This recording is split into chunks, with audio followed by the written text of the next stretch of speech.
নমস্কার, আশা করছি সকলেই ভালো আছো। আমি তোমাদের সাথে বিশ্বজিৎ পাল, আর তোমরা দেখছো এডুকেশন কেমন বাংলা চ্যানেল। তো আজকে প্রতিদিনের মতনই কিছু কারেন্ট অ্যাফেয়ার্স নিয়ে তোমাদের সাথে আলোচনা করব। তো আজকে 24শে জানুয়ারি 2024-এর কিছু কারেন্ট অ্যাফেয়ার্স নিয়ে তোমাদের সাথে বিস্তারিত আলোচনা করব। তো সবার প্রথমেই ভিডিওটিকে শুরু করার পূর্বেই তোমাদেরকে বলছি, যারা চ্যানেলে নতুন আছো, এখনো পর্যন্ত চ্যানেলটিকে সাবস্ক্রাইব করোনি, অবশ্যই সাবস্ক্রাইব করে দিয়ে পাশে দেওয়া বেল আইকনে গিয়ে অল নোটিফিকেশনে ক্লিক করে দেবে, যাতে আমাদের চ্যানেলে আসা সমস্ত ভিডিওর নোটিফিকেশন তোমরা সবার আগে পেয়ে যাও। এবং অবশ্যই ভিডিওটি ভালো লাগলে লাইক করবে এবং তোমাদের বন্ধুদের সাথে বেশি বেশি করে শেয়ার করো। তোমাদের এই ছোট্ট ছোট্ট ইনিশিয়েটিভগুলো হয়তো তোমাদের জন্য ফ্রি, হ্যাঁ, কিন্তু সেটা আমাদের চ্যানেলকে আরও বেশি লোকের কাছে পৌঁছে দেবে এবং আমাদেরকেও উৎসাহ দেবে আরও নতুন নতুন ভিডিওকে তৈরি করা।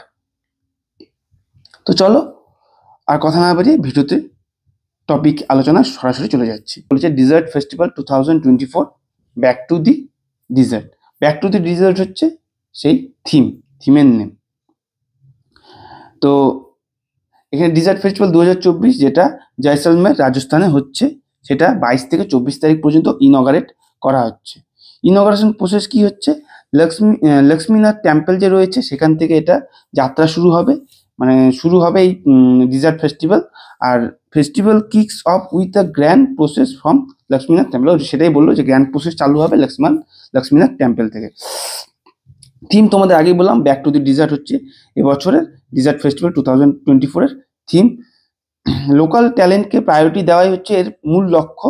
আর সেখানকার যে ফেস্টিভ্যাল কমিটমেন্ট কি রয়েছে, শোকেসিং দি সাপোর্টিং লোকাল ট্যালেন্ট, মানে স্থানীয় যে ট্যালেন্ট রয়েছে, আর্টিস্ট রয়েছে, বিভিন্ন ধরনের নৃত্য কলায়, সেসবকে তুলে ধরাই হচ্ছে এই ডিজার্ট ফেস্টিভ্যালের মূল লক্ষ্য।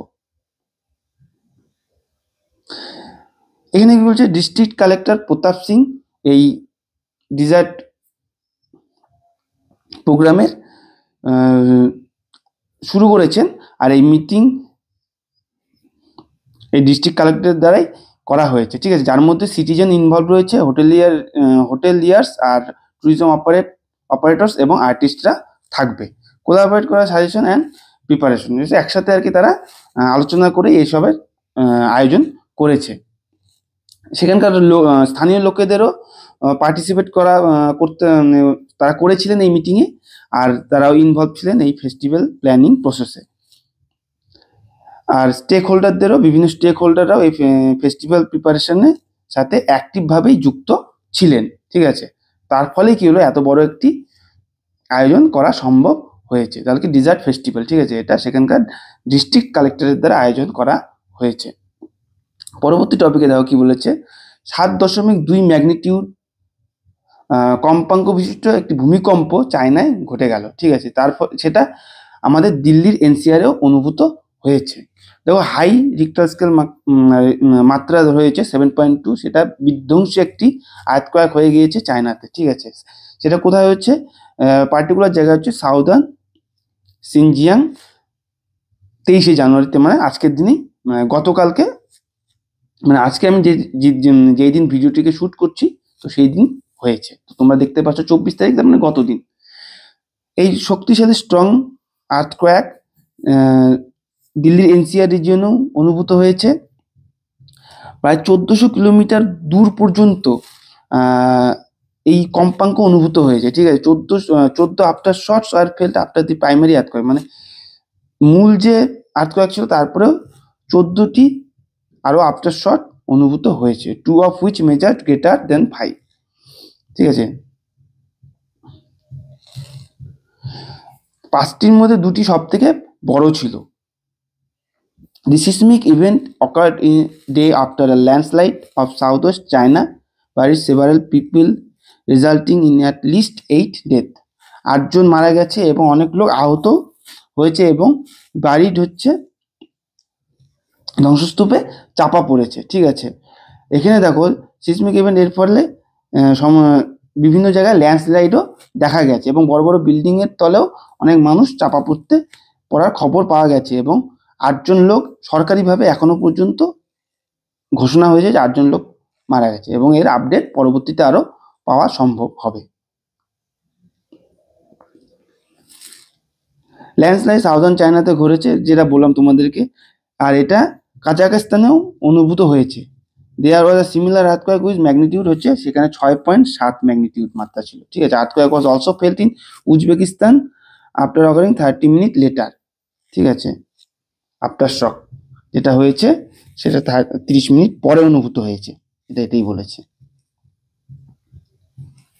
আর্থকোয়েক জেনারেলি কি হয়, সে টেকটনিক প্লেটস রয়েছে আমাদের, এই প্লেটগুলো একটির উপরে আরেকটি উঠে যাওয়ার ফলে সেখানে আমাদের বিভিন্ন যে টেকটনিক প্লেটগুলো আছে একটির উপর আরেকটি উঠে যায়, তারপরে আমাদের আর্থকোয়েক অনুভূত হয়।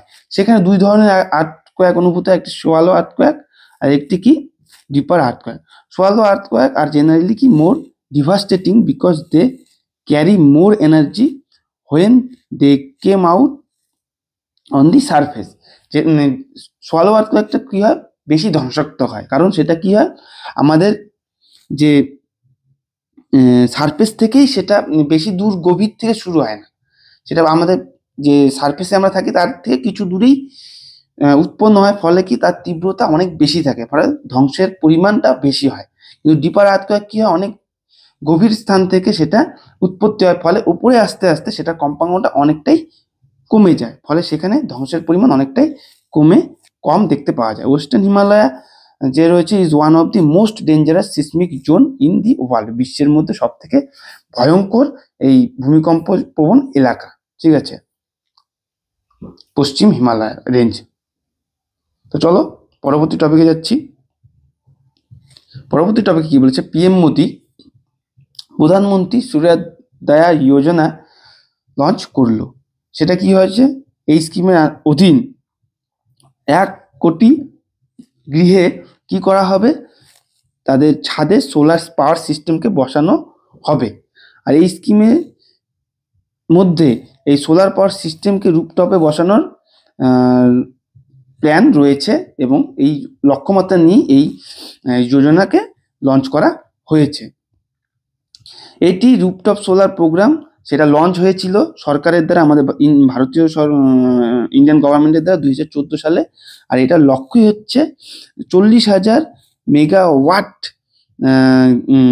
আর অথবা 40 গিগাওয়াট ক্যাপাসিটির বিদ্যুৎ 2022-এর মধ্যে ইনস্টল করা, ঠিক আছে, এই রুফটপের মাধ্যমে। আর এই টার্গেট যেহেতু অ্যাচিভ হয়নি, তাই সে কারণে সেটা 2022-এ যেহেতু লক্ষ্যমাত্রা ছিল অ্যাচিভ করার, সেটা 2026 পর্যন্ত এক্সটেন্ড করা হয়েছে। এটার লক্ষ্য ভারতের রুফটপে সোলার ইনস্টল করা এবং সেটা ক্যাপাসিটি তৈরি করা রেসিডেন্সিয়াল সেক্টরগুলোকে। এবং এটা আরও প্রোভাইড করবে কি, বেশি করে প্রোভাইড করবে কেন্দ্রীয় যে financial assistance to eligible projects and incentives to discoms, মানে ডিস্ট্রিবিউশন কোম্পানিজের দ্বারা এটাকে কার্যকরী করবে আর দ্রুত গতিতে, ঠিক আছে, এটাও তারা নিশ্চিত করছে। ডিসেম্বর 2023 অনুযায়ী এই সোলার পাওয়ার ক্যাপাসিটি ভারতে রয়েছে 73.31 গিগাওয়াট, সেটা ministry of new and renewable এনার্জির দ্বারা ঘোষণা করা হয়েছে। আর 2023-এর ডিসেম্বর অনুযায়ী রুফটপ সোলার ইনস্টল ক্যাপাসিটি রয়েছে 11.08 গিগাওয়াট। রাজস্থান বর্তমানে সব থেকে হাইয়েস্ট টোটাল সোলার ক্যাপাসিটি রয়েছে, যার মধ্যে তার মাত্রা হয়েছে 18.7 গিগাওয়াট, যেটা গুজরাট তার পরবর্তীতেই রয়েছে 10.5 গিগাওয়াটের সাথে। In term of rooftop solar capacity, এই যে রুফটপ সোলার ক্যাপাসিটি যে টার্মটা রয়েছে, সেটা Gujarat is the top with 2.8 gigawatt সাথে আর কি টপে রয়েছে। আর it is followed by Maharashtra with 1.7, তার পরবর্তীতেই রয়েছে মহারাষ্ট্র, ঠিক আছে। এটা কিন্তু রুফটপের কথা বলা হচ্ছে, ঠিক আছে। রুফটপে গুজরাট 2.8 গিগাওয়াটের সাথে প্রথম স্থানে রয়েছে, মহারাষ্ট্র দ্বিতীয় স্থানে রয়েছে। আর হাইয়েস্ট সব থেকে হচ্ছে তোমার যে সোলার ক্যাপাসিটি রয়েছে, হাইয়েস্টে রয়েছে হচ্ছে তোমার রাজস্থান 18.7, আর গুজরাট রয়েছে 10.5-এর সাথে সেকেন্ড স্থানে। The share of the solar power in the country current renewable energy capacity is around 180 gigawatt. কারণ বর্তমানে যে রিনিউয়েবল এনার্জি ক্যাপাসিটি রয়েছে সেটা সোলার পাওয়ারের সাথে সেটা রয়েছে 180 গিগাওয়াট। ভারতের লক্ষ্য হচ্ছে 500 গিগাওয়াট পর্যন্ত পৌঁছে যাওয়া 2030-এর মধ্যে এই রিনিউয়েবল এনার্জির দিক দিয়ে। Bharat double down on its coal production in recent year. বর্তমানে ভারত কি করছে, কোল প্রোডাকশন রয়েছে সেদিকে অনেক, আমাদের যে কয়লার মাধ্যমে যে তাপবিদ্যুৎ উৎপন্ন করা হচ্ছিল সেটা কমিয়ে নিয়ে এসেছে, ঠিক আছে, অনেকটাই কমিয়ে নিয়ে এসেছে। Bharat has increase it's solar power capacity, Bharat তাদের সোলার পাওয়ার ক্যাপাসিটিকে বাড়াচ্ছে from less than 10 megawatt in 2010 থেকে, মানে 2010-এ যেটা 10 মেগাওয়াট ছিল সেটা 70.10 গিগাওয়াটে 2023-এ পৌঁছে গেছে। তো এটা কি একটা বড় অ্যাচিভমেন্ট, এটা বলতে পারো। তো ভারত রিনিউয়েবল এনার্জির দিকে খুব বড় একটি পদক্ষেপ নিচ্ছে এবং আগামী দিনে এটা একটি বড় অ্যাচিভমেন্ট তৈরি করবে ভারতের জন্য, ঠিক আছে। রিনিউয়েবল এনার্জির ক্ষেত্রে কি হবে, সূর্যের শক্তিকে কাজে লাগিয়ে আমরা বিদ্যুৎ উৎপন্ন করতে সক্ষম হব, কেননা সে তাহলে খনিজের ব্যবহারটা কম হবে, ঠিক আছে। সেখানে কোনো পরবর্তীতে যে বিদ্যুতের সংকট, সেই সংকটটা দেখার থেকে আমরা বিরত থাকতে পারবো, মানে বেঁচে যাব, ঠিক আছে। এটা এই কারণে এই পদক্ষেপ নেওয়া হয়েছে। এক্সারসাইজ খানজার, যার 11তম এডিশন ভারত কিরগিজস্তানের মধ্যে একসাথে জয়েন্টলি করা হলো, ঠিক আছে। এটা হচ্ছে একটি special force exercise.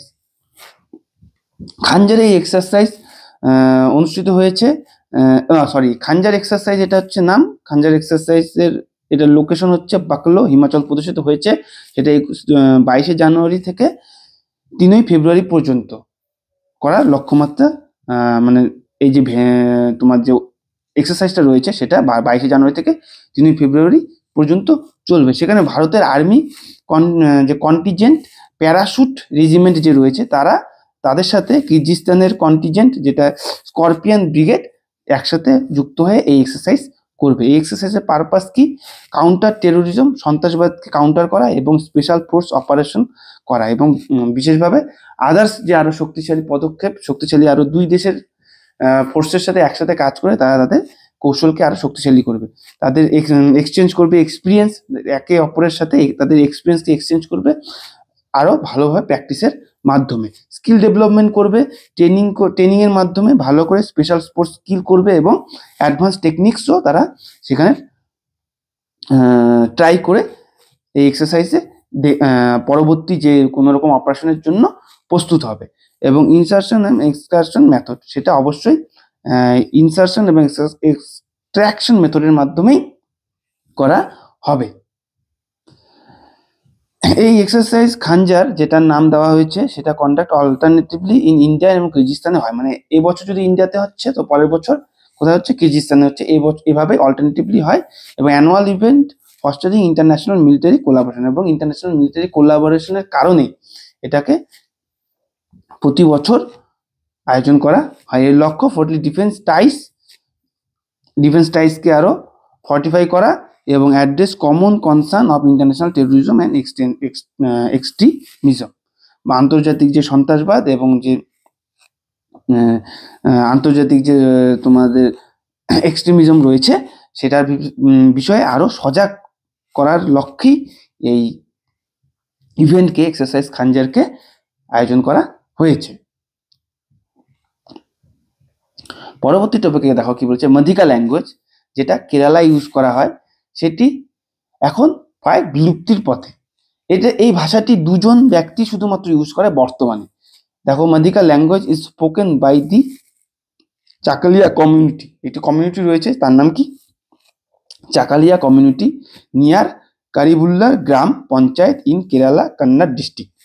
Kerala Kannur ডিস্ট্রিক্টে কারিবুল্লা গ্রাম পঞ্চায়েতের নিকট চাকালিয়া কমিউনিটিতেই এই ল্যাঙ্গুয়েজটিকে ইউজ করা হয়। সেখানে শুধুমাত্র দুজনই স্পিকার রয়েছে এই মাধিকা ল্যাঙ্গুয়েজকে ব্যবহার করে যারা, তাদের মধ্যে অবশিষ্ট রয়েছে কেপি নারায়ণ এবং তার নিজ রাজপুত্রী। এরা দুজনই এই ভাষাটিকে বর্তমানে ইউজ করছে, ঠিক আছে। আর মাধিকা ল্যাঙ্গুয়েজ হ্যাজ নো স্ক্রিপ্ট, এটার কোনো মানে লিখিত কোনো মানে ডেটা নেই এই ভাষাটার। এটা শুধুমাত্র কয়েকটি ভাষা সংমিশ্রণে তৈরি হয়েছে। সেগুলো হচ্ছে তেলুগু, টুলু, কন্নড়া এবং মালায়ালাম ভাষার সংমিশ্রণে এই যে মাধিকা ল্যাঙ্গুয়েজ রয়েছে সেটার ব্যবহার হচ্ছে। আর বর্তমানে শুধুমাত্র এই দুজনই ভাষা ব্যবহার করছে, ঠিক আছে। তো এই ভাষাটি বর্তমানে বিলুপ্তির পথে। এই language is mainly influenced by Havyaka Kannada and old form of Kannada.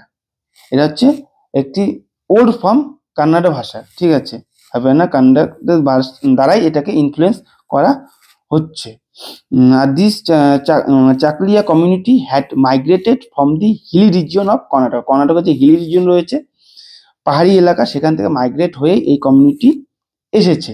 R several member of community still live in small number in area such as Palakunnu, Kokanam, Pranthanchal and এজি লোডে।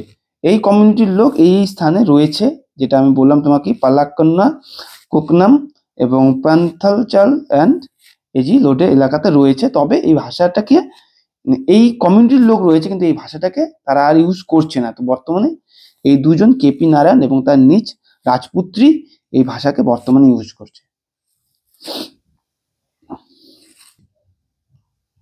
সুইজারল্যান্ড এবং ভারত তাদের ফ্রি ট্রেড এগ্রিমেন্ট করলো তাদের ইকোনমিকে বুস্ট করার জন্য 16 বছরের অপেক্ষার পর, ঠিক আছে। আর সুইজারল্যান্ডের যে অর্থমন্ত্রী রয়েছে তিনি কে, গুই পারমেলিন। তো গুই পারমেলিনের সাথে আমাদের ভারতের অর্থমন্ত্রী গিয়ে এই চুক্তি স্বাক্ষর করেছে। এদের এই চুক্তির কি পয়েন্ট কি রয়েছে? এগ্রিমেন্ট করার লক্ষ্যই হচ্ছে দুই দেশের মধ্যে বেনিফিট, মানে বাণিজ্যিক দিক দিয়ে, ইকোনমিক দিক দিয়ে, অর্থনৈতিক দিক দিয়ে একটা বেনিফিট নিয়ে আসা, ঠিক আছে। তারপরে জব ক্রিয়েশন ইন্ডিয়াতে এবং সুইজারল্যান্ডেও এমপ্লয়মেন্টকে আরও সিকিউর করার উদ্দেশ্যে এই এগ্রিমেন্টকে হাইলাইট করা হয়েছে। ট্রেডিং পার্টনারশিপ কি, ইন্ডিয়া এবং সুইজারল্যান্ড তার 7th লার্জেস্ট ট্রেডিং পার্টনার রয়েছে। আর Switzerland as the 12th largest investor in India, মানে ভারতের 12তম লার্জেস্ট ইনভেস্টর হচ্ছে সুইজারল্যান্ড, ঠিক আছে।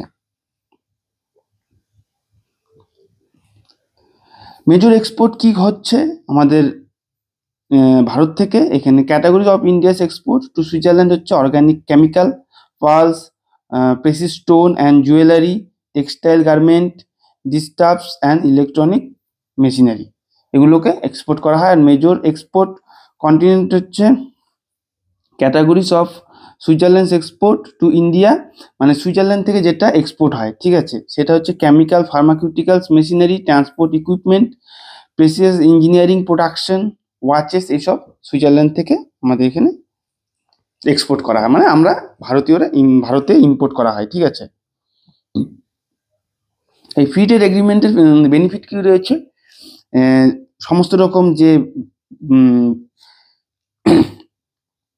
ট্রেড এগ্রিমেন্ট, সমস্ত রকম বাধা আর কি, এর মধ্যে দিয়ে কি হবে, বাধা ঘুচে যাবে, কোনো রকম বাধা থাকবে না আন্তর্জাতিক বাণিজ্যের ক্ষেত্রে, ঠিক আছে, দুই দেশের মধ্যে দ্বিপাক্ষিক বাণিজ্যের ক্ষেত্রে। রিডিউস ট্যারিফ, মানে ট্যাক্স, যেটা কোর্স সাবসিডিস, বিভিন্ন রকম এইসব প্রহিবিশন থেকে, বিভিন্ন ব্যারিয়ার থেকে মুক্তি হবে এই বাইলেটারাল বিজনেসের চুক্তির ক্ষেত্রে, ঠিক আছে। দুই দেশই তাহলে কি সমানভাবে কাজ করবে, এটাই বলেছে। পরবর্তী টপিকে দেখো কি বলেছে। পরবর্তী টপিকে বলেছে একটি বই যার নাম হচ্ছে অ্যান আনকমন লাভ, যেটা সুধা এবং নারায়ণ মূর্তির আর্লি লাইফ সম্বন্ধে লেখা হয়েছে। আনকমন লাভ, যেটা সুধা এবং নারায়ণ মূর্তির তাদের যৌবন জীবন, মানে আর্লি লাইফ, ইয়াং এজ, সেটা নিয়ে লেখা হয়েছে। সেটা লিখেছে হচ্ছে চিত্রা ব্যানার্জি, দিবা কারুনি দ্বারা লেখা হয়েছে। সুধা কুলকার্নি, যিনি টেলকোর ফার্স্ট ওমেন ইঞ্জিনিয়ার ছিলেন, যিনি তার এই ব্রিলিয়ান্ট নারায়ণ মূর্তি, যিনি সিরিয়াস, আইডিয়ালিস্টিক এবং ব্রিলিয়ান্ট ছিলেন অনেক, সেই নারায়ণ মূর্তির সাথে সাক্ষাৎ প্রথম করেছিলেন, ঠিক আছে, যখন, সেই বিষয় নিয়ে লেখা হয়েছে। এই বইয়ে তাদের স্যাক্রিফাইসের কথা বলা রয়েছে, তাদের সেই ম্যারেজ নিয়ে, তাদের ম্যারেজ এবং সেই ম্যারেজের পেছনে তাদের যে স্যাক্রিফাইস, সেই সব নিয়েও এখানে এই বইতে উল্লেখ রয়েছে। নারায়ণ মূর্তি, তিনি 1981 সালে প্রথম ইনফোসিস ফাউন্ড করেছিলেন। He has been describe as the father of the Indian IT sector. তাকে ভারতের আইটি সেক্টরের জনক বলা হয়। এটা বোঝা গেল যে এই বইটি কে লিখেছেন, আনকমন লাভ। কাকে কাকে নিয়ে লেখা হচ্ছে? সুধা এবং নারায়ণ মূর্তিকে নিয়ে লেখা হয়েছে। নারায়ণ মূর্তি ছিলেন কি 1981 সালে প্রথম ইনফোসিসের ফাউন্ডার। আর এটা কে লিখেছে বইটা? চিত্রা ব্যানার্জি দিভা কারুনি। এটা মাথায় রাখবে, ঠিক আছে। তো আজকের মতন টপিক তোমাদের সাথে আলোচনা করলাম। তো ভালো লাগলে অবশ্যই লাইক করবে এবং তোমাদের বন্ধুদের সাথে শেয়ার করে দেবে, যাতে সবাই এই ভিডিওটি থেকে উপকৃত হয়। তো চলো, আবার পরবর্তী ভিডিওতে দেখা হচ্ছে তোমাদের সাথে। সবাই সুস্থ থাকো এবং তোমরা নিজেদের মতন করেও ইনফরমেশন বিভিন্ন স্থান থেকে কালেক্ট করতে থাকো। তো চলো, পরবর্তী ভিডিওতে দেখা হচ্ছে। সবাই সুস্থ থাকো, ভালো থাকো। জয় হিন্দ, জয় ভারত, ধন্যবাদ।